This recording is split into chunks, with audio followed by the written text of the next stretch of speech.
안녕하세요. 저는 캐나다 토론토에서 작은 한식당을 운영하는 한수연입니다. 올해로 56이 되었네요. 이곳에 온 지도 어느덧 7년째입니다. 처음엔 도망치듯 찾아든 타국 땅이 낯설고 무서웠지만 이제는 제2의 고향이 되었습니다. 이런 제가 사연을 보내기로 결심한 건 최근 한국에서 찾아온 옛 지인을 만나 그동안 몰랐던 사실을 알게 됐기 때문입니다. 그 사람들 말로가 참 허망하더라고요. 지인의 그 한마디가 며칠째 머릿속을 떠나지 않습니다. 저에게 몹쓸 짓 했던 사람들의 안 좋은 소식을 들었으니 복수심에 속이 후련해야 마땅한데 오히려 먹먹한 감정만 남더군요. 그래서 이제는 믿었던 사람에게 배신당한 그 끔찍한 기억을 마음속에서 모두 끄집어내 글로 옮겨놓은 뒤 깨끗하게 잊고 싶어졌네요. 이런 제 이야기가 누군가에게는 경각심을 또 누군가에게는 위로가 되길 바라며 그날의 기억을 더듬어 보겠습니다. 제가 23이라는 어린 나이에 결혼했을 때 친구들은 모두 부러워했어요. 서울 한복판에 대저택을 소유한 재력가 집안의 맏며느리가 되는 일이었으니까요. 시아버지는 건설업으로 큰 부를 일구신 분이셨고 남편은 시아버지를 닮아 사업수완이 뛰어난 사람이었습니다. 우리 며느리가 복이 많은가 봐. 진호가 결혼하고부터 사업이 더 잘 되는 것 같네. 시아버지는 늘 그렇게 절 예뻐해 주셨죠. 중매 결혼이라 제대로 된 연애도 못했지만 남편 역시 다정하게 잘해주는 편이었습니다. 시어머니도 괜한 트집 잡지 않고 친딸처럼 대해주셨네요. 전 그런 가족들의 사랑에 보답하고자 열심히 살림을 배워나갔습니다. 하지만 행복은 오래가지 않았어요. 결혼한 지 겨우 10달이 좀 넘었을 때 출장 가던 남편이 교통사고로 세상을 떠난 겁니다. 빗길에 미끄러진 트럭이 남편의 차를 정면으로 들이받아 제가 병원에 도착했을 땐 이미 고인이 되어 있었습니다. 진호야, 이게 무슨 일이냐? 아이고 불쌍한 내 아들. 나도 데려가라, 어미도 데려가. 시어머니는 아들의 시신을 붙잡고 통곡하셨고 시아버지는 충격으로 쓰러지셨습니다. 장례식장은 눈물바다가 되었고 저는 남편의 죽음이 실감나지 않아 멍하니 서 있을 수밖에 없었네요. 그런데 남편이 떠난 후 시아버지마저 지병이 악화되어 3개월 만에 아들을 따라가셨습니다. 그래서 저는 24세 나이에 과부가 되어 텅 빈 대저택에서 홀시어머니를 모시며 살아가게 됐답니다. 수연아, 너도 그냥 친정으로 돌아가거라. 새파랗게 어린 나이에 남편도 없는 시집살인 말이 안 돼. 난 네 인생 망치고 싶지 않구나. 시어머니는 그렇게 말씀하셨지만 전 고개를 저었습니다. 비록 짧은 인연이었지만 남편과의 추억이 소중했고 무엇보다 혼자 남으신 시어머니를 두고 떠날 수가 없었던 거예요. 그렇게 5개월이라는 시간이 흘렀습니다. 적막한 집안에서 어머니와 둘이 의지에 떠난 사람들을 그리워하며 참 힘든 시간을 보냈죠. 그러던 어느 날 쌀쌀한 바람이 불던 늦가을의 새벽이었습니다. 대문 밖에서 들려오는 고양이 울음소리에 잠이 깬 저는 무언가 이상함을 느꼈어요. 그 울음소리가 고양이가 아니라 정말 아기 울음소리처럼 들렸기 때문입니다. 저는 혹시나 하고 문 밖을 살펴보러 나갔다 깜짝 놀랐습니다. 대문 앞에 작은 바구니가 놓여 있고 그 안엔 갓난아기가 포대기에 쌓여 울고 있었거든요. 아기 옆에는 작은 쪽지 하나가 놓여 있었어요. 죄송합니다. 아이를 부탁드립니다. 저는 기절할 듯이 놀라 다급하게 시어머니를 불렀네요. 어머니 큰일 났어요. 제 목소리에 놀라 잠옷차림으로 나오신 시어머니는 아기를 보더니 기겁하며 말씀하셨어요. 세상에, 이게 무슨 일이니? 경찰에 신고해야 하지 않을까요? 누가 이런 짓을... 저는 당황해서 어쩔 줄 몰라 했습니다. 하지만 시어머니의 반응은 의외였어요. 어머님은 천천히 아기를 안아들더니 집 안으로 들어가며 말씀하셨어요. 일단 날이 추우니 들어가자. 그리고 수연아, 얘부터 업둥이는 내치면 안 된다는 말이 있다. 하지만 어머님, 진호랑 너희 시아버지하고 집안이 얼마나 쓸쓸했니? 이 아이가 온 것도 다 이유가 있을 거야. 하늘에서 일부러 우리한테 보낸 아이일지도 모르지 않니? 시어머니는 눈물까지 맺힌 눈으로 절 바라보셨습니다. 그러면서 제가 아무리 설득해도 아이를 경찰에 넘기는 것을 반대하셨네요. 오히려 당장 분유와 기저귀를 사오라고 하셨죠. 어머님, 그래도 이건 아니에요. 남의 아이를 함부로... 남의 아이가 아니야. 이제부터 우리 아이다. 네가 낳은 것처럼 내 손자처럼 키우면 되는 거야. 시어머니의 눈빛은 간절했습니다. 아들을 잃은 후 처음으로 보는 생기 있는 표정이더군요. 그래서 저도 더는 반대할 수가 없었습니다. 그렇게 저희가 아기를 키우기로 했죠. 시어머니는 아기에게 준성이라는 이름도 지어주셨어요. 준수하게 성장하라라는 의미라고 하시더군요. 하지만 처음엔 막막했습니다. 아이를 키워본 경험이 없었던 저는 모든 게 서툴렀죠. 그래도 이 시어머니가 옆에서 하나하나 가르쳐 주신 덕에 저도 점차 아기 돌보는 일에 익숙해졌습니다. 우리 아들, 엄마 여기 있어. 울지 마, 응? 어느새 저는 준성이를 우리 아들이라고 부르고 있었어요. 비록 제 배 아파 낳은 아이는 아니었지만 매일 안아주고 젖병을 물리고 기저귀를 갈아주다 보니 정이 들 수밖에 없었던 거죠. 이런 모습을 보고 수근거리는 이웃도 있었습니다. 과부가 갑자기 아이를 키운다고 하니 이상한 소문도 돌았죠. 하지만 시어머니는 당당하게 말씀하셨어요. 우리 진호 가기 전에 며느리가 임신한 걸 몰랐어. 죽기 전에 자식이라도 남겼으니 얼마나 다행인지 몰라. 그렇게 설명하시면 사람들도 더 이상 캐묻지 않았습니다. 오히려 젊은 나이에 과부가 되어 혼자 아이를 키우며 시집살이를 하는 저를 안쓰러워하고 칭찬하는 사람들도 있었죠. 그렇게 세월은 흘러 준성이는 무럭무럭 자랐습니다. 100일이 지나고 돌이 지나고 걸음마를 시작하고 말을 배우기 시작했어요. 엄마, 엄마! 준석이가 처음으로 저를 엄마라고 불렀을 때 그 환희를 저는 아직도 잊지 못합니다. 비록 업둥이로 만난 아이지만 이미 제 전부가 되어 있었거든요. 시어머니도 역시 아들을 끔찍하게 아끼셨어요. 마치 친손자 대하듯 기뻐하시며 온갖 장난감을 다 사다 주셨습니다. 덕분에 쓸쓸했던 집안은 아이 웃음소리로 생기를 되찾았죠. 수연아, 준성이가 있으니 사는 맛이 난다. 이 아이 키우기를 정말 잘한 것 같구나. 시어머니의 그 말씀에 저도 고개를 끄덕였습니다. 준성이는 저희에게 새로운 희망이었어요. 남편을 잃은 슬픔도 텅 빈 집의 적막함도 준성이의 제잘거림으로 조금씩 흐려지고 있었죠.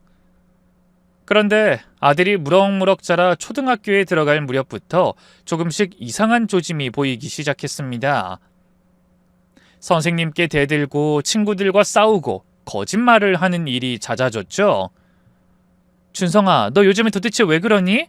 엄마가 뭘 잘못했니? 몰라. 엄마 내 진짜 엄마도 아니잖아. 내가 뭐라든 상관하지 마. 어차피 내가 조금만 공부 못하면 내다 버릴 거잖아. 뭐? 너 그게 무슨 소리야? 누가 그런 소리를 해? 생각지도 못한 아들의 대답에 저는 가슴이 무너지는 것 같았어요. 내 친구들이 그랬어. 난 엄마가 낳은 애 아니라고. 집 앞에 버려진 걸 엄마가 그냥 키운 거라며? 아마 내가 공부 못하면 당장 갖다 버릴 거라고 했단 말이야. 내가 말 안 듣고 친구들이랑 싸우니까 꼴 보기 싫지? 그래서 당장 갖다 버리고 싶어? 뭐야? 아니야. 누가 그런 말도 안 되는 소리를 해. 내 친구들은 다 알아. 어쩐지 난 엄마랑 하나도 안 닮았잖아. 말도 안 돼. 넌 누가 뭐라고 해도 엄마 아들이고 할머니 손자야. 그런 바보 같은 소리 신경 쓰지 마. 그러면서 상처 입어 눈물 흘리는 아이를 꼭 안아줬습니다. 하지만 아들은 영 마음을 잡지 못하다 중학교에 올라가면서 더 큰 사고를 치기 시작했네요. 처음엔 단순한 지각과 무단결석이었지만 아이가 반항할까봐 제대로 다그치지 못했더니 상황은 점점 심각해졌습니다. 하루는 아들의 담임 선생님이 전화해 충격적인 말을 전하더군요. 안녕하세요, 어머님. 저 준석이 담임입니다. 어머나, 안녕하세요. 아이 맡겨놓고 자주 찾아뵙지 못해 죄송합니다. 아닙니다. 오늘 전화한 이유는 다른 게 아니라. 그러면서 한참을 뜸들이던 담임은 제가 몸둘 바를 모를 얘기를 털어놓더군요. 요즘 준성이 때문에 학교가 난립니다. 하루가 멀다 하고 말썽을 부리네요. 어제는 어린애들한테 돈을 뺏어서 학교로 전화가 왔고 오늘은 미술 선생님이 자기 그림을 지적했다고 욕을 했답니다. 지난주엔 학교 유리창도 깬 거 아시죠? 네? 정말 죄송합니다. 제가 타이른다고 하긴 하는데 한창 예민할 시기라 저도 이해하려고 했는데 도저히 저 혼자 힘으론 더는 막을 수가 없네요. 학교에서도 한 번만 더 문제 일으키면 준성이를 감싸줄 수가 없다는 입장입니다. 죄송합니다. 정말 죄송합니다. 제가 미술 선생님께도 사과드리고 돈 빼앗겼다는 학생이랑 부모님께도 인사드리러 가겠습니다. 그래서 저는 담임 선생님의 전화를 받을 때마다 학교로 달려가 머리를 조아려야 했습니다. 죄송합니다. 제가 더 잘 타이르겠습니다. 정말 죄송합니다. 그렇게 아이가 커가며 사고의 수위도 높아져 저와 시어머니의 근심도 날로 늘어갔네요. 그런데 정작 가장 충격적인 사건은 아들이 고등학교 2학년 때 일어났습니다. 이른 새벽 경찰서에서 전화가 온 거예요. 김준성 학생 보호자시죠? 지금 바로 경찰서로 오셔야겠습니다. 네? 경찰서요? 아니 그게 무슨... 그래서 헐레벌떡 달려가 보니 아들이 한눈에 봐도 불량해 보이는 아이들과 편의점을 털다가 붙잡혔다는 겁니다. 하지만 제가 경찰서에 도착했을 때 아들은 전혀 반성하는 기색이 없었어요. 오히려 반항적인 눈빛으로 절 노려보기만 했죠. 저는 억장이 무너지는 것 같아 아들에게 다가가 울먹이며 물었습니다. 준성아, 너 왜 이런 짓을 했어? 필요한 게 있으면 엄마한테 말하면 되잖아. 엄마? 웃기지 마. 당신이 왜 내 엄마야? 주워온 자식한테 뭐 하겠다고 이렇게 정성을 들여? 꼴 보기 싫으면 그냥 내다 버리란 말이야. 그 말이 비수처럼 제 가슴에 꽂혔습니다. 20년 가까이 해온 노력이 한순간에 무너지는 것 같았죠. 그래서 제가 아무 말도 하지 못하고 서 있자 시어머니가 울먹이며 아들을 향해 말씀하셨습니다. 준성아, 그래도 널 여태 키워준 사람이 누구니? 너 아프면 밤잠 설치면서 밤새 간호하고 맨발로 업고 병원 간 거 다 너희 엄마야. 네가 엄마한테 이러면 안 되는 거다. 그러니까 하는 말이잖아요. 남이 버린 애 주워서 누가 그렇게 정성 들이라고 했어요? 나중에 무슨 생색을 내려고 그러는 건데요? 난 그냥 생긴 대로 살게 내버려둬요. 이렇게 귀찮게 간섭할 거면 차라리 고아원에 보내는 게 더 나았을 거라고요. 뭐야? 이 녀석이 오냐오냐 키웠더니 은혜를 이런 식으로 갚아? 결국 시어머니도 아들의 반항에 두 손 두 발 들었는지 불같이 역정을 내시며 고개를 돌려버리셨죠. 하지만 저는 아무리 아들의 말에 상처를 입어도 포기가 되지 않았습니다. 어머님, 준성이도 오죽 마음이 아프면 그러겠어요. 그 녀석도 정체성의 혼란을 겪고 있는 거예요. 이 시기만 지나면 정신 차리고 다시 착한 우리 준성이로 돌아올 거예요. 그러면서 어머니와 저 스스로를 위로하며 견뎌내려고 노력했습니다. 하지만 아들의 방황은 어렵사리 대학에 들어가서도 끝나지 않더군요. 성적이 안 좋아 어렵게 삼수 끝에 들어간 대학에서도 공부는 뒷전이고 매일 술과 유흥에만 빠져 살았네요. 그래서 하루는 시어머니가 절 불러 굳은 얼굴로 이렇게 말씀하셨어요. 예, 벌써 준성이도 20살이 넘었다. 계속 이렇게 뒤치다거리만 해줄 수도 없는 노릇이고 이제라도 정신 차리도록 우리가 좀 엄하게 하자꾸나. 일단 용돈 줄여보자. 애가 부족함 없이 돈을 주니 흥청망청 놀기만 하느라 더 정신을 못 차리는 것 같아. 그 말씀에 제가 용돈을 줄이자 이번엔 아르바이트 한다고 나갔다가 사기를 당하기도 하고 일하다 만난 사람에게 보증을 서줘서 빚을 지기도 했습니다. 그럼 빚에 쫓기다 결국 또 저에게 손 벌리길 반복했죠. 엄마 한 번만 도와주세요. 이번이 진짜 마지막이에요. 준성아, 너 이러다 정말 큰일 나.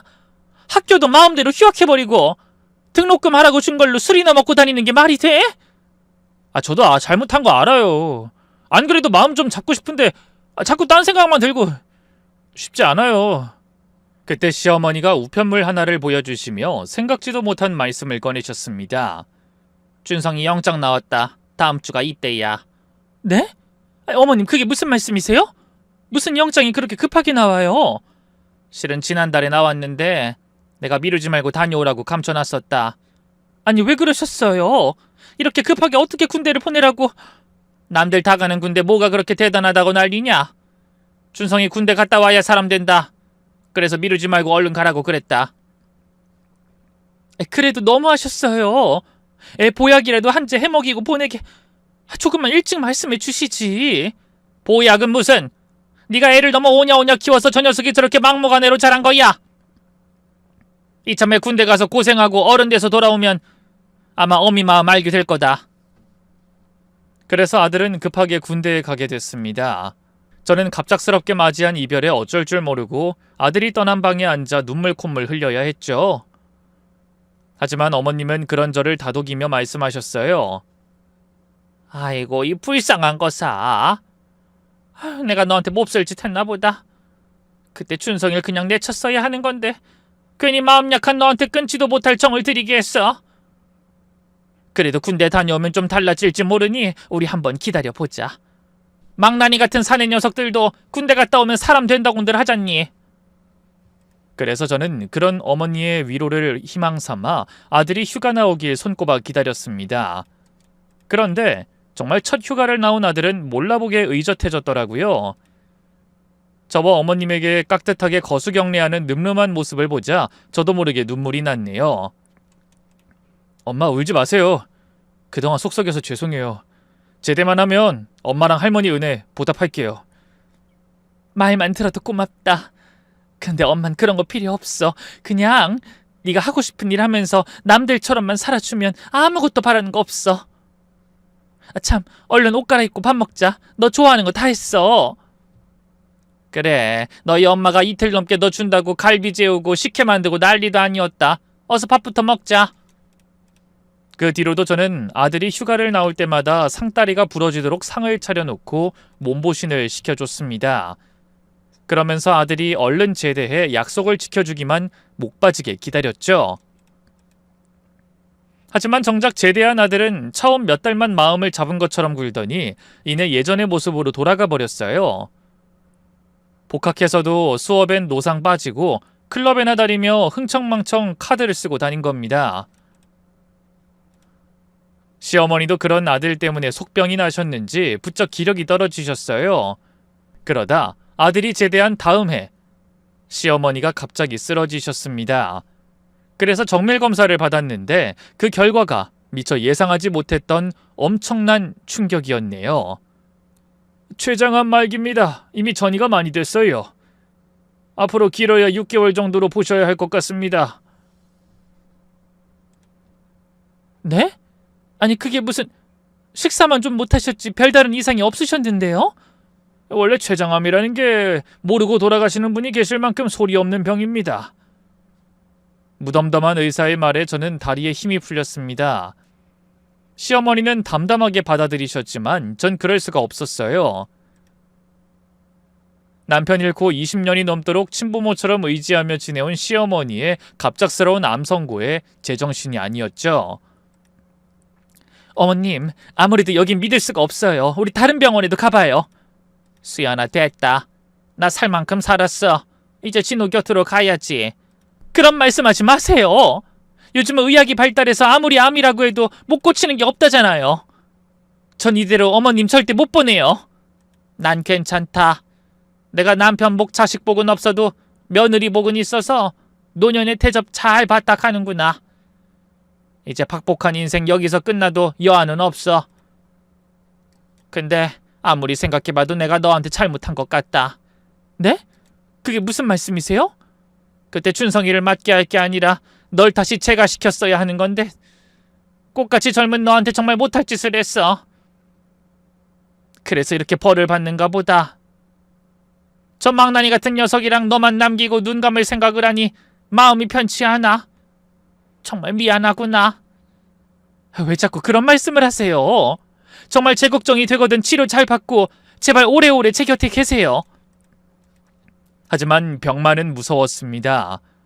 항암 치료를 시작한 어머님은 눈에 띄게 야위어 가셨고 곱고 우아했던 모습이 온데간데 없이 사라지더니 뼈만 앙상한 모습이 되어 가셨죠.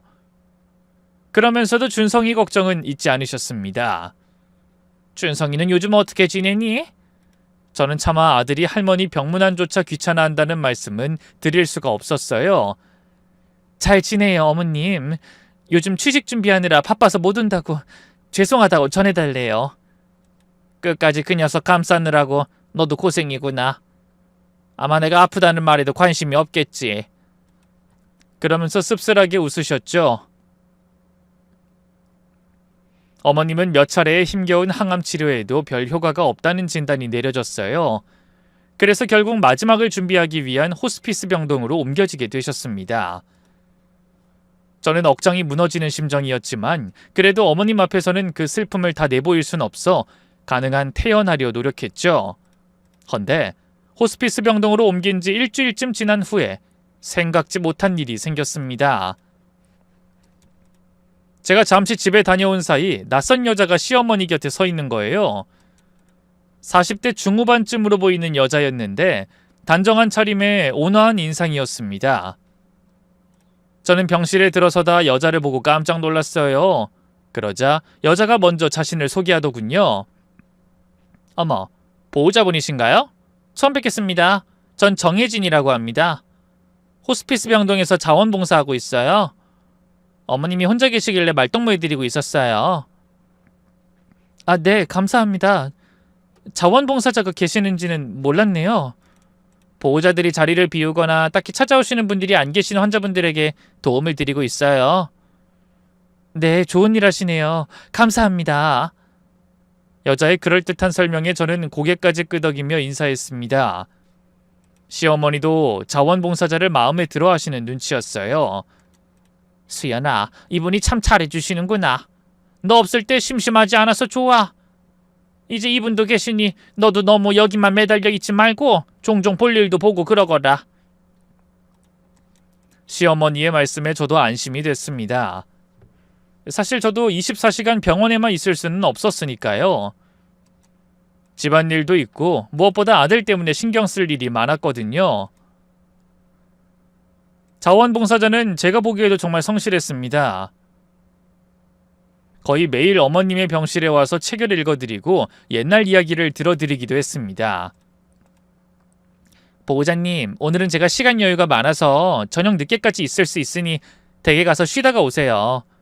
보호자님도 얼굴이 많이 안 좋으세요. 그렇게 해라. 혜진 씨가 아주 딸같이 살갑게 잘해주시니 난 걱정하지 말고. 어느새 시어머니는 그 자원봉사자에게 마음을 열고 계셨습니다. 저도 그런 여자에게 처음 만났을 때의 경계심을 풀고 고마운 마음을 갖게 됐죠. 하지만 그런 여러 사람의 도움으로도 시어머니의 상태는 시간이 갈수록 악화되기만 했습니다. 의식이 흐려지는 시간이 많아지고 깨어 계실 때도 헛것을 보시는 일이 잦았네요. 진호야, 우리 진호가 왔구나. 먼저 떠난 아들을 부르실 때마다 제 가슴도 미어졌어요. 그런 시어머니를 보며 자원봉사자와 간호사들도 함께 눈물을 흘렸습니다. 그러던 어느 날 갑자기 시어머니의 정신이 맑아지신 듯 했습니다. 수연아, 내가 너한테 할 말이 있어. 어머님, 힘드시면 나중에 하세요. 아니야, 지금 해야 해. 준성이는... 그런데 그때 자원봉사자가 병실로 들어서자 시어머니가 갑자기 입을 다무셨습니다. 그러고는 고개를 돌리고 눈을 감아버리셨죠. 어머님, 무슨 말씀하시려던 거예요? 하지만 시어머니는 다시 입을 열지 않으셨습니다. 그날 이후로 어머님의 의식은 더욱 흐려졌고 제대로 된 대화를 나누기 어려워졌네요. 그러다 시어머니의 상태가 급격히 나빠지던 어느 저녁이었어요. 의사 선생님은 이제 어머님을 보내드릴 준비를 하라며 곁에서 떠나지 말라고 거듭 강조하더군요. 그래서 저는 밤낮 없이 병원을 지키며 어머님의 마지막을 놓치지 않기 위해 노력했습니다. 그때는 아들 준성이도 어머님의 병실에 자주 찾아와 얼굴을 비추곤 했어요. 아무리 생각 없는 녀석이라도 자신을 그토록 아껴주신 할머니의 마지막은 지켜야 한다는 사실을 알고 있는 것 같았죠. 헌데 하루는 의식이 뚜렷해지신 것 같던 어머님이 창밖으로 지는 석양을 바라보다 갑자기 제 손을 꼭 잡으며 말씀하셨습니다. 수연아, 이제는 말해야겠구나. 너한테 30년간 말 못한 비밀이 있어. 어머님, 무리하지 마시고 천천히 말씀하세요. 하지만 어머님은 무언가를 꼭 말하려는 의지가 가득 담긴 표정으로 말씀을 시작하셨어요. 수연아, 우리 춘성이 말이다. 네 어머님, 춘성이가 왜요? 어머님은 잠시 숨을 고르시더니 떨리는 목소리로 말씀을 이어가셨네요. 그 아인 업둥이가 아니야. 네? 그게 무슨 말씀이세요? 저는 놀라서 시어머니를 바라봤습니다. 어머님의 얼굴은 고통으로 일그러져 있었죠. 우리 진호가 바람을 피웠어. 결혼하고도 다른 여자를 만났단다. 저는 순간적으로 어머님의 말씀이 이해되지 않아 미간을 찡그리며 다시 물었어요. 어머님, 그게 무슨... 나는 다 알고 있었어. 그래서 말려도 보고 윽박질러도 봤다. 다행히 순간적인 충동으로 잘못을 저질러 놓고 진호도 후회를 많이 했다. 그래서 헤어지려고 했는데 그 여자가 임신했다고 진호한테 매달렸지. 그래도 진호는 그 여자한테 돈을 주고 떠나라고 했는데... 청천벽력 같은 말씀이었습니다. 한 번도 의심해 본 적이 없던 남편이 생전에 불륜을 저질렀다니. 시어머니는 고통스러운 듯 잠시 말을 멈추셨어요. 저는 숨이 막히는 것처럼 가슴이 조여와 고통스럽게 어머님을 바라보고 있었죠. 20년 넘게 믿어왔던 모든 게 무너지는 순간이었습니다. 진호가 죽고 난 뒤에 그 여자가 아이를 데리고 찾아왔다. 진호의 아이라면서. 그땐 유전자 검사 같은 건 생각도 못했지만 난 한눈에 알 수 있었어. 그 애가 진호 어릴 때를 판박이처럼 닮았었거든. 그래도 내쳤어야 하는 건데 죽은 아들이 남긴 하나뿐인 핏줄을 모른 척할 수가 없었다. 그래서 내가 업둥이인 척 우리 집 앞에 놓아둔 거다. 뭐라고요? 그럼 준성이가... 그래, 준성이가 바로 그 아이야. 진호의 친아들이지. 저는 머릿속이 백지처럼 하얗게 변해버렸습니다. 제가 20년 넘게 가슴으로 낳았다고 여기며 정성으로 키운 아이가 남편이 불륜으로 낳은 아이였다니. 어떻게 이런 일이 있을 수 있는지 믿기지 않았죠. 왜 저한테 숨기신 거예요? 왜 업둥이라고 거짓말하고 저한테 그 아이를 키우게 하셨어요? 어떻게 그렇게 잔인하실 수가 있어요? 저는 눈물을 펑펑 쏟으며 소리쳤습니다. 배신감과 분노가 뒤섞여 가슴이 터질 것 같았죠. 미안하다 수연아, 정말 미안해. 처음엔 나 혼자라도 키울 생각이었어. 네가 원한다면 널 정말 보내주려고 했거든. 근데 네가 그 아이한테 정을 붙이고 사랑을 주는 걸 보면서 차마 말할 수가 없었다. 그래서 차일피일 미루다 보니 이렇게 돼버렸구나. 미안하다. 내가 정말 죽어서도 용서받지 못할 짓을 했다. 그 여자는요? 애 엄마는 왜 아이를 버린 거예요? 아이를 키울 형편이 안 된다고 했어. 그러면서 돈을 요구하더라. 그래서 내가 돈을 주고 아이만 받았다. 아이를 포기하고 다시 나타나지 않겠다는 각서까지 받았다. 그 여자는 너희 남편을 뺏어보려고 한 것 같은데 갑자기 진호가 죽었으니 당황한 것 같더구나. 저는 어머님의 말씀을 믿을 수 없었습니다. 그토록 자애로웠던 시어머니가 이런 거대한 거짓말을 꾸며서 20년이 넘는 시간 동안 저를 속이셨다는 게 너무나 괴로웠어요. 용서해다오 수연아. 내가 너무 이기적이었어.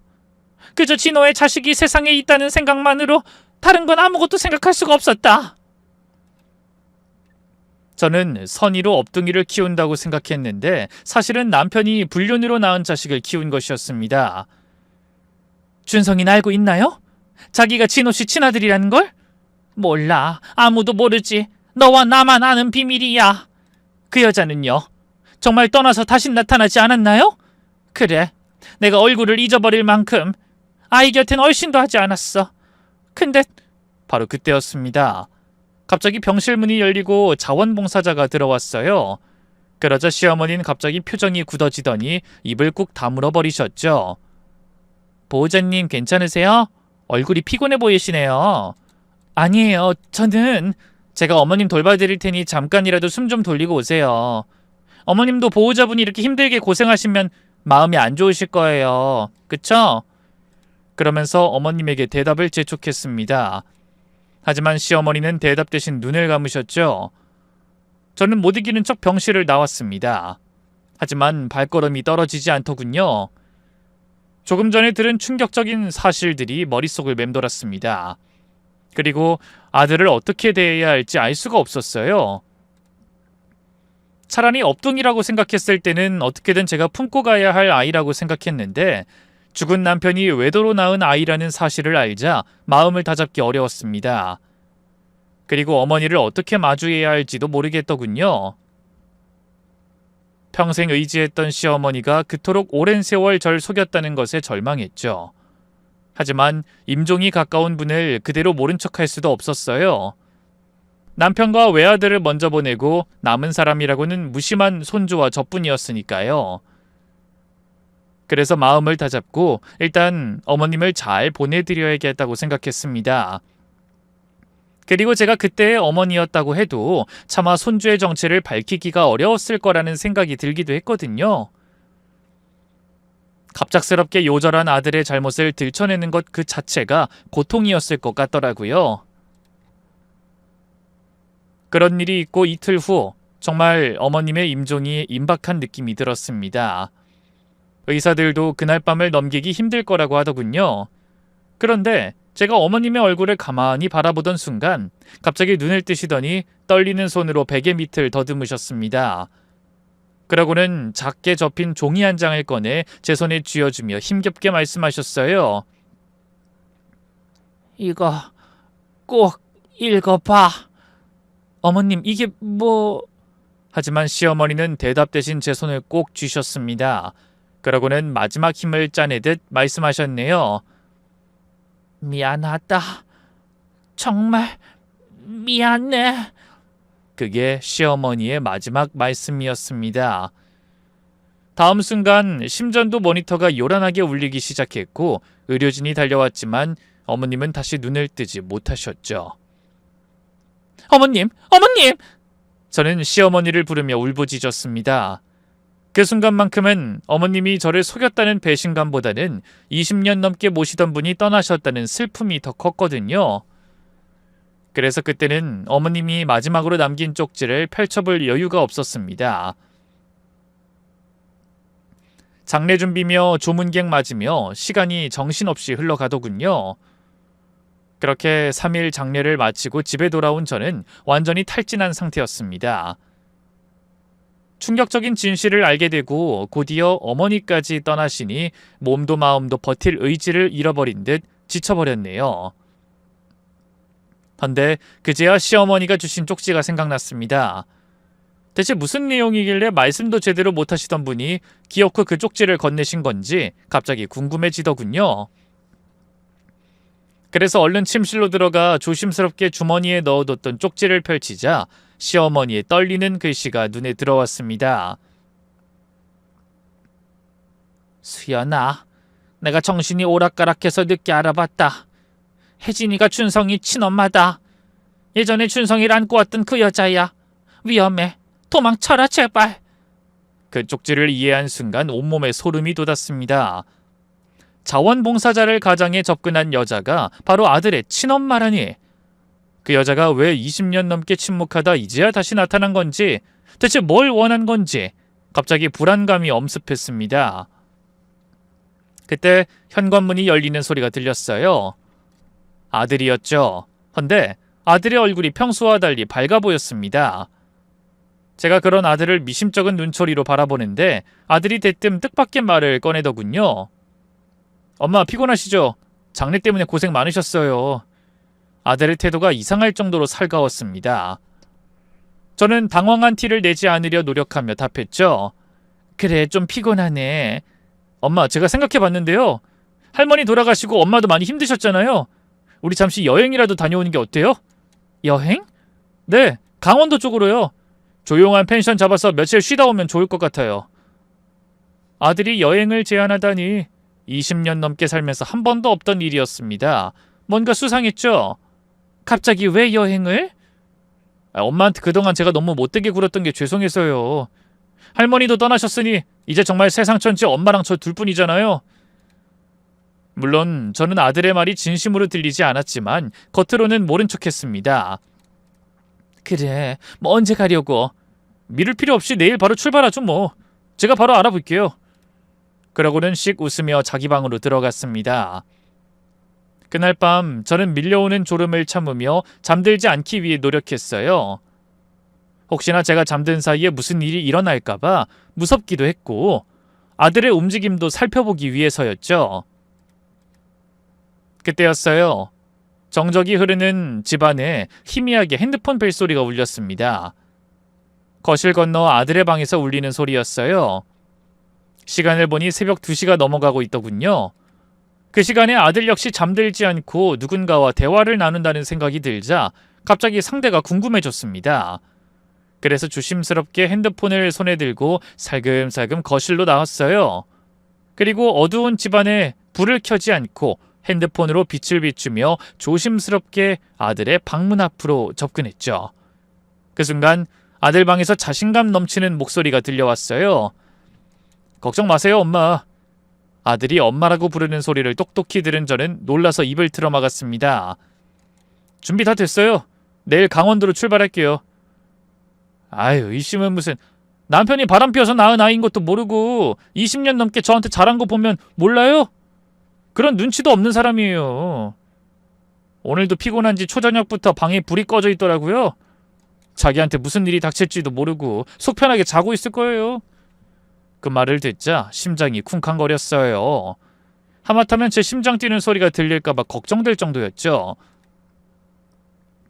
놀랍게도 아들과 그 친엄마는 뭔가 이상한 계획을 꾸미는 것 같더군요. 당연히 유산은 다 나한테 다 오죠. 이제 이 집에 남은 게 누가 있어요? 걱정하지 말아요. 그 사람들은 확실한 기술자들 맞죠? 절대 실수하면 안 돼요.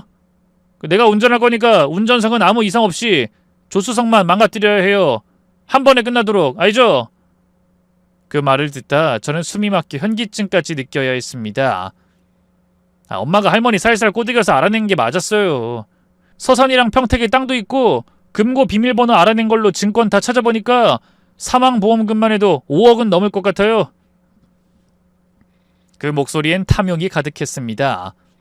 아들의 친엄마가 다 죽어가는 어머님에게 자원봉사자로 위장해 접근한 이유는 숨겨진 재산과 금고 비밀번호를 알아내기 위해서였다는 것도 알게 됐죠. 두 사람이 대체 언제부터 어떻게 연락하고 지낸진 모르겠더군요. 하지만 아들은 어머니와 제가 자신을 걷어준 은혜도 모르고 돈에만 눈이 멀어 인간으로서는 저지를 수 없는 무서운 짓을 꾸미고 있었어요. 제가 키운 아이가 그런 괴물이 되었다니 정말 믿고 싶지 않았습니다. 알았어요. 그럼 내일 출발하면서 문자 보낼게요. 그쪽에도 늦지 않게 대기하라고 꼭 말해놔요. 차 번호 정확히 전달하고요. 당연하죠. 잘만 되면 성공보수까지 두둑하게 전달한다고 실수나 하지 말라고 전해요. 통화를 끝낸 아들은 신나는지 조용히 콧노래까지 불렀어요. 저는 등골이 서늘하고 온몸이 얼어붙는 것 같았습니다. 그대로 있으면 전 제대로 반항 한번 하지 못하고 어머님의 뒤를 따라갈 것만 같았죠. 결국 저는 숨죽여 방으로 돌아온 뒤 조용히 서랍을 열어 작은 가방에 여권과 지갑 그리고 간단한 옷가지만 몇 개 챙겼습니다. 그리고 핸드폰을 열어 택시를 불러놓고 조심스럽게 집을 빠져나왔죠.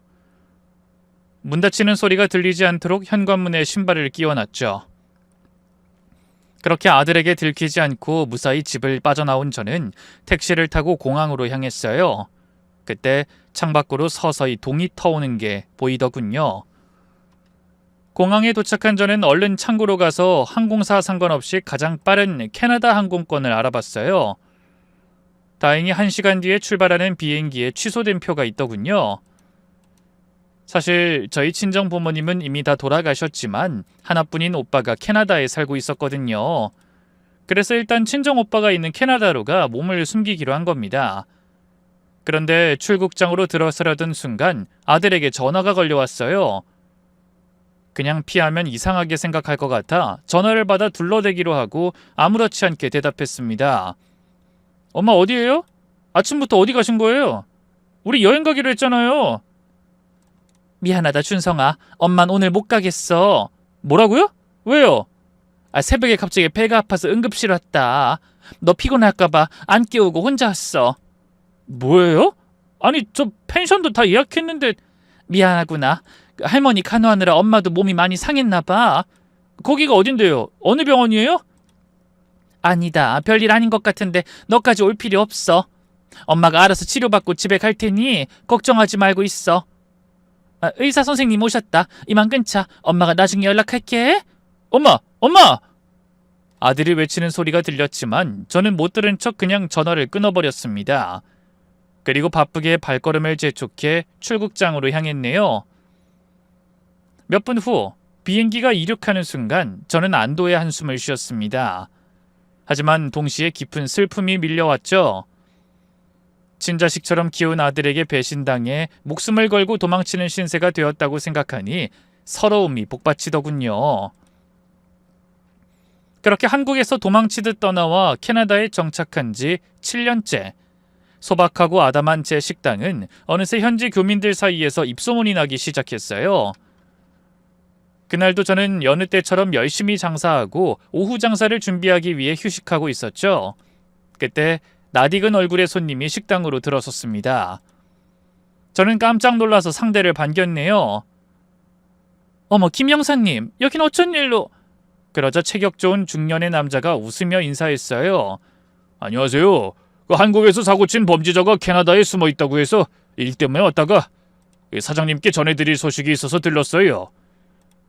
다부진 체격과 매서운 눈매를 가진 그 남자는 바로 제가 한국을 떠나오며 비행기에 오르기 전 아들과 그 친엄마의 범죄 모의를 제보한 형사였습니다. 하지만 증거라고는 아들이 한밤중에 나눈 대화를 녹음한 파일이 전부였네요. 어둠 속에서 통화 내용이 심상치 않음을 예감한 제가 급하게 핸드폰의 녹음 기능을 이용해 모든 대화를 녹음했거든요. 김 형사님은 어설픈 저의 제보를 무시하지 않고 혼자서 수사해 거대한 보험 사기단까지 검거해낸 대단한 분이셨죠. 제가 한국을 떠난 뒤에도 그 사건을 파헤치고 아들과 친엄마의 뒤를 쫓아 그들이 꾸몄던 무서운 계획을 수면 위로 밝혀낸 겁니다.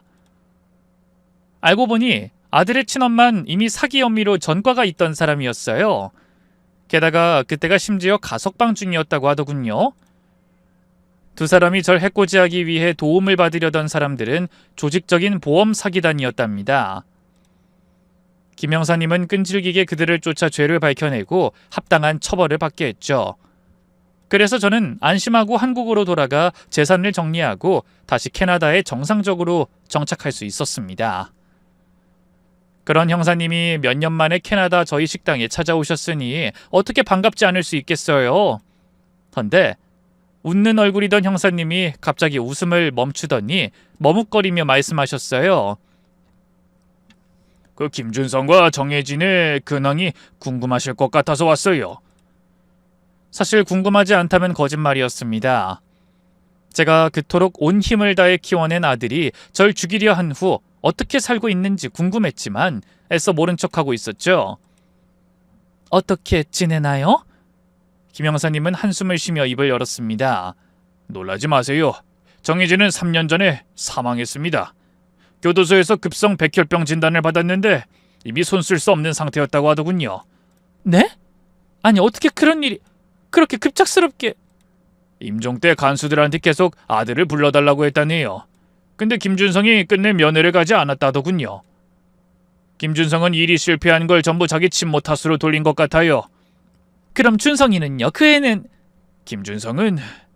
아들의 이름을 입 밖으로 꺼낸 형사님의 표정이 더 어두워졌습니다. 출소하자마자 사채업자들이 달라붙었어요. 도박비 때문에 그런 짓을 꾸민 건 알고 계시죠? 교도소에 있던 사이에 이자까지 불어서 빚이 엄청났던 것 같아요. 가진 걸 전부 팔았지만 다 갚지 못했죠. 결국 사채업자들한테 감금되어 폭행당했습니다. 그러다 도망치려고 4층에서 뛰어내렸는데 다리를 크게 다쳐서 제대로 걷지 못하는 상태가 됐네요. 네? 그럼 장애를 갖게 됐다는 말씀이세요? 그렇습니다. 지금은 서울역 근처를 떠들고 있다는 말을 들은 것 같아요. 하루하루 구걸하면서 가끔 무료 급식소에 나타나는 것 같더라고요. 근데 더 큰 문제는 알코올 중독이에요. 술에 쩔어서 정신도 온전치 못한 상태라고 들었거든요. 젊은 나이에 완전히 폐인이 된 겁니다. 그러더니 핸드폰에서 사진 한 장을 보여줬습니다. 사진 속에서는 초췌한 얼굴의 사내가 더러운 옷을 입고 목발을 집은 채 쓰레기통을 뒤지고 있더군요. 한때 제가 그토록 아꼈던 아이의 변해버린 모습에 눈물이 났습니다. 이 복지단체에서 몇 번 도움을 주려 했지만 다 거부했다고 합니다. 사람을 믿지 못하는 것 같더라고요. 특히 여자들은 아예 가까이도 못 오게 한답니다. 저는 심경이 복잡해 뭐라고 말을 잇지 못했네요. 한 사장님은 잘 지내시는 것 같아 다행입니다. 식당도 잘 되는 것 같고. 네, 덕분에 감사하게도 잘 지내고 있어요. 바로 그때 주방에서 누군가 나왔습니다. 사장님, 양파가 떨어졌는데 제가 마트에 다녀올까요? 저희 식당에서 함께 일하고 있는 다니엘이라는 청년이었죠. 한국계 혼혈인 것 같았는데 예의 바르고 성실한 아이입니다. 그래, 고마워. 가는 길에 두부도 좀 사다 줘. 네, 알겠습니다. 근데 한국에서 오신 손님인가요? 안녕하세요. 다니엘이 저에게 배운 어색한 한국어를 영어와 섞었으며 김영사님께 인사했습니다. 직원인가요? 그렇긴 한데 평범한 직원은 아니에요. 2년 전에 길에서 만나 저희 숙소에서 함께 살고 있어요. 네? 아니 그럼 고아... 네, 다니엘은 부모님이 마약 중독으로 돌아가시고 거리를 떠돌던 아이였어요. 제가 식당에서 일자리 주고 숙소도 제공했죠. 지금은 요리 배우는 학교에도 다니고 있어요. 아이 대단하시네요. 아니에요. 저도 도움을 받으면서 사는걸요. 그때 또 다른 아이들이 들어왔습니다.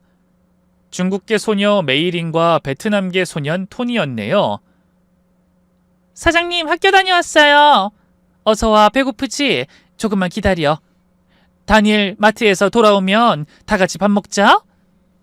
아이들은 자연스럽게 주방으로 들어가 앞치마를 두르고 일을 돕기 시작했습니다. 김영사님은 놀란 표정으로 그 광경을 지켜봤죠. 모두 저와 함께 사는 아이들이에요. 이 동네엔 가정이 해체되어 거리를 떠도는 아이들이 많거든요. 제가 할 수 있는 선에서 돕고 있는 거예요. 정말 훌륭하신 일을 하고 계시네요. 그렇게 거창한 건 아니에요. 단지 준성이에게 다 주지 못한 사랑을 다른 아이들에게 나눠주고 싶다는 생각이 들었어요. 준성이가 저를 해치려 하는 걸 알았을 때 처음엔 괘씸하고 무서웠지만 그 아이를 온전히 품어주지 못한 제 책임도 있지 않을까 고민 많이 했거든요. 이번엔 실패 없이 꼭 저 아이들이 과거의 상처를 극복하고 바르게 자라는 걸 보고 싶어요. 제 말에 형사님은 고개를 끄덕이며 무언의 응원을 보내줬습니다. 그날 밤 조용한 방에 앉아 창밖을 바라보니 토론토의 밤하늘에 별이 빛나고 있었어요. 그래서 한국에서도 같은 별을 보고 있을 준성이를 생각하며 조용히 기도했습니다. 비록 저에게 무서운 기억을 남겨 고국을 떠나오게 한 아이라도 처참하게 사는 꼴을 전해 들으니 마음이 편치 않았거든요. 그래서 한때나마 저의 아들이었던 준성이가 뒤늦게라도 정신 차리고 더는 젊은 날을 낭비하지 않기를, 불구가 된 몸보다 망가진 마음을 추스를 수 있는 용기를 가질 수 있길 간절하게 빌어봅니다.